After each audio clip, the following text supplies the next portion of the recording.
সন্ধেবেলা আজকে নেহা আমার বাবা পিছনে প্রচণ্ড হারে লেগেছে। নেহা আর মা একদল, আমি আর বাবা একদল।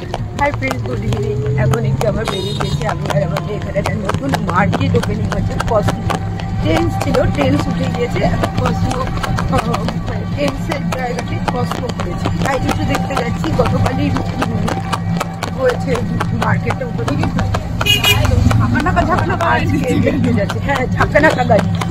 তো চলুন যাই, আপনাদেরকেও দেখে আনি। কাজের বাজে কসমো জানি না কত, কারণ এখানে কোনো পলিসিভাবে চলে না। উঠে যায় ট্রেন্স, উঠে গেল। কিন্তু ট্রেন্সের শাখা ছিল, ট্রেন্স কালিয়াগঞ্জে ছিল না। আর দেখুন এই যে এটাই হচ্ছে কসমো বাজার। এখানে কিন্তু আগে ট্রেন্স ছিল, বাট ট্রেন্স উঠে গিয়েছে। মার্কেটটা কালকেই কিন্তু এই মলটা আমাদের এখানে ওপেনিং হয়েছে। গতকালই আমার আসার কথা ছিল, বাট আমি গতকাল আসিনি এই ভিড়টার ভয়ে। আজ এসেছি। এখনও কিন্তু মারাত্মক ভিড়। চুড়িদার কালেকশন না ততটাও খারাপ নয়, কিন্তু যেগুলো ভালো লাগার জিনিস এখানে প্রচুরই কিন্তু আছে।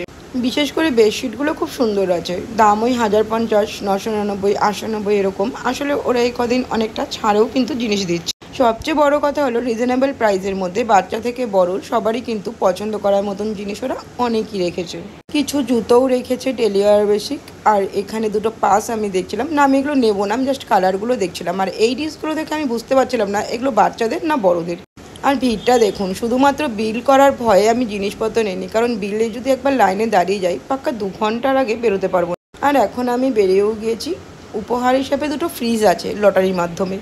আর তারপর কিন্তু এসেছি এখানে একদম অপোজিট একটা ধাবা, মারোয়ারি ধাবা। এখানে চা, কচুরি আর জিলিপি খুবই ফেমাস। আশা করি অনেকেই জানে, বাইরে থেকে যারা আসে তারাও কিন্তু খায়। হয়ে গেল কালিয়াগঞ্জের নিউ কসমো।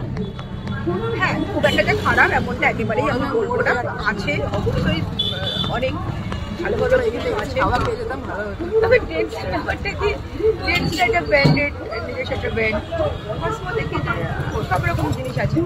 তবে হ্যাঁ, 2-3টে জিনিস আমার খুব পছন্দ হয়েছে। আমি জাস্ট বিলিংয়ের জন্য নিলাম না, আমি বিলিংয়ের জন্য নিয়েও গিয়েছিলাম। এতটা লাইন নেহা, ওদের দুটো বিলিং সেন্টার আছে, একটা ওপরে একটা নিচে। তো আমি নিচেরটা তো আমি কোনোভাবেই ভাবিনি যাবো, ওপরটা তো ভেবেছিলাম হবে, বাট হলো না। প্রচণ্ড লাইন। তো আমি ওরকমই সিল প্যাক করে রেখে এলাম। আমি বললাম যদি ফিলিপ করেন আমার, তো আমি আগামী দিন লাঞ্চ আওয়ার কিংবা আফটারনুন আওয়ারে আসবো। আর নেওয়ার পরেই আপনার সাথে শেয়ার করবো কি নিয়েছি। এখন বাড়ি যাবো। এবার যাচ্ছি মায়ের জন্য চাউমিন নিতে। কোথা থেকে নেবো এটা এখন ঠিক করতে পারি। সেদিনে যে দোকান থেকে চাউমিন আমরা নেই বা খেয়ে থাকি দুদিন, আপনার সাথে তো শেয়ার করেছি না করিনি, যাই হোক ওই দোকান থেকে নেবো না, দোকান থেকে নেওয়া।